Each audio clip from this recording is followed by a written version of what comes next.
Hi friends, welcome to Gracie world. ఇవాళ మనకు సిర్రాకు fry అండి. ఇది చాలా టేస్టీగా, ఈజీగా, సింపుల్గా, ఎంతో హెల్దీ అయినటువంటి ఈ ఆకుకూర సిర్రాకును మీరు ఎలా తయారు చేసేసుకోవాలో చూసేద్దాము. నేనైతే ఫస్ట్ ప్యాన్ పెట్టి ఒక స్పూన్ ఆయిల్ వేసాను. ఎందుకంటే ఆకుకూరల్లో ఆయిల్ ఎక్కువ అవసరం లేదు కాబట్టి జస్ట్ తాలింపు వరకు ఒక స్పూన్ వేసి అందులో తాలింపు గింజలు వేసి చిటపటమనే తర్వాత ఒక పెద్ద సైజు అంతా ఉల్లిపాయ కట్ చేశాను. ఎందుకంటే ఈ ఆకుకూరలో ఎక్కువ ఉల్లిపాయ వేస్తేనే కొంచెం టేస్టీగా ఉంటుంది.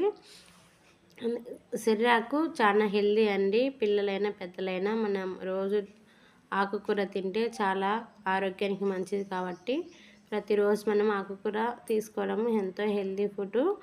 అదేవిధంగా నేను 2 రెమ్మల కరివేపాకు తీసి గోల్డెన్ కలర్ వచ్చేంత వరకు ఆనియన్స్ ఫ్రై చేసుకోవాలి. ఫ్రై చేసుకున్న తర్వాత నేను ముందుగా 2 కట్టలు అయితే సిర్రాకు తీసుకొని చిన్న చిన్న ముక్కలుగా తెంపి బాగా వాష్ చేశానండి. రెండు సార్లు మంచిగా కడిగేసి స్ట్రైనర్లో వడగట్టాను, వాటర్ లేకోకుండా. ఈ ఆనియన్స్ అయితే గోల్డెన్ కలర్ వచ్చేంత వరకు ఫ్రై చేసుకున్నాం. చూడు, మంచిగా ఫ్రై అయినప్పుడు ఆకుకూర చాలా టేస్ట్గా ఉంటుంది. ఈ ఆకుకూర అందులో వేస్తే మగ్గ పెట్టాలండి. ఇది ఎక్కువ టైం తీసుకోదు, జస్ట్ ఒక 5 మినిట్స్ అయితే ఈ ఫ్రై చాలా టేస్టీగా ఉంటుంది, ఫ్రై అయిపోతుంది. కాబట్టి ఈ ఆకుకూర మంచిగా చూడండి, నేను ఒక్కసారి ఇలా కలయి పెట్టాను, మొత్తం ఆకు మెత్తగా పడిపోయింది. ఈ ఆకుకూర చేసేటప్పుడు మంట లో ఫ్లేమ్లో పెట్టి చేసుకుంటేనే తొందరగా కుక్ అవుతుంది. ఫ్రై అయినాక చూడండి, మూత పెట్టేసి ఒక్కసారి ఉడకనిచ్చి ఆవిరికి. ఇందులో వాటర్ ఎక్కువ ఉంటుంది కాబట్టి మనం వాటర్ వేయాల్సిన అవసరమే లేదు.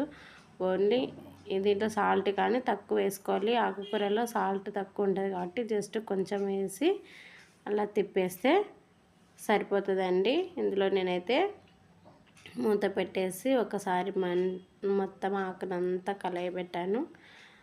కొంచెం సాల్ట్ వేసాము కాబట్టి మనము వాటర్ అంతా వచ్చేస్తాయి. ఆ వాటర్ అంతా ఇంకిపోయేంత వరకు మనము కలుపుకోవాలి. నేను మూత పెట్టేసానండి. ఆవిరికి మొత్తం జస్ట్ ఒక 2 మినిట్స్ 1 మినిట్కి అంతా ఇంకిపోతుంది. చూడు, లైట్గా వాటర్ వచ్చేసింది. ఆ వాటర్ అంతా ఇంకిపోయేంత వరకు మనము మంట లో ఫ్లేమ్లో పెట్టుకొని ఫ్రై చేసుకోవాలా. చూడండి ఎంత బాగా ఈజీగా. ఇంకా కొద్దిగా వాటర్ ఉంది కాబట్టి ఆ వాటర్ అంతా ఇంకిపోయేంత వరకు మనకు ఇంకొక మూత పెట్టేసి ఇంకిపోయేంత వరకు ఒక 1 మినిట్ వెయిట్ చేసినామనుకో, చూడండి మొత్తం వాటర్ అంతా వెళ్ళిపోయింది కదా. చాలా ఈజీగా. ఆకు వేసేటప్పుడేమో చాలా పెద్దగా ఎక్కువ అనిపించింది. ఇది దగ్గరికి వచ్చేసరికి చూడండి కొద్దిగా అయింది. మనం అంతేని ఎంత ఆకు వేసుకున్నా ఇది కుక్ అయ్యే లోపల చాలా తక్కువ అయిపోతుంది.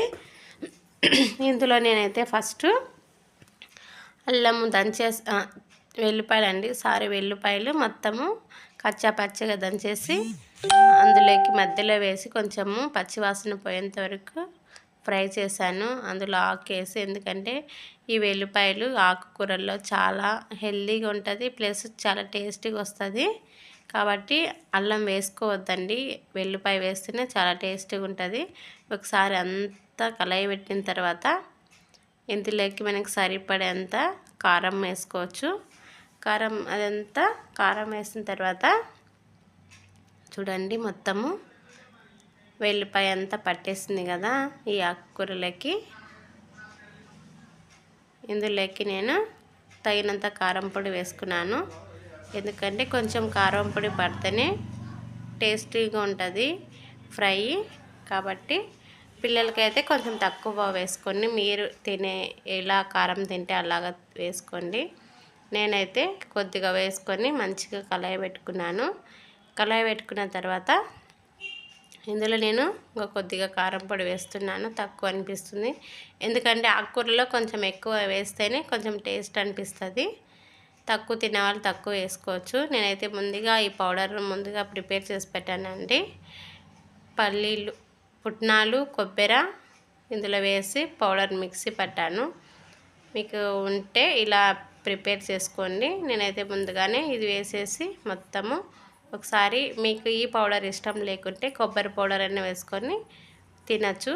మాకైతే ఈ పిల్లలు ఇలా వేస్తేనే బాగా తింటారు, టేస్టీగా ఉంటుందని ఇందులో పుట్నాలు కొబ్బరి వేసి నేను మిక్సీ పట్టిన పిండి పౌడర్ని ఇందులో వేసి కలిపాను.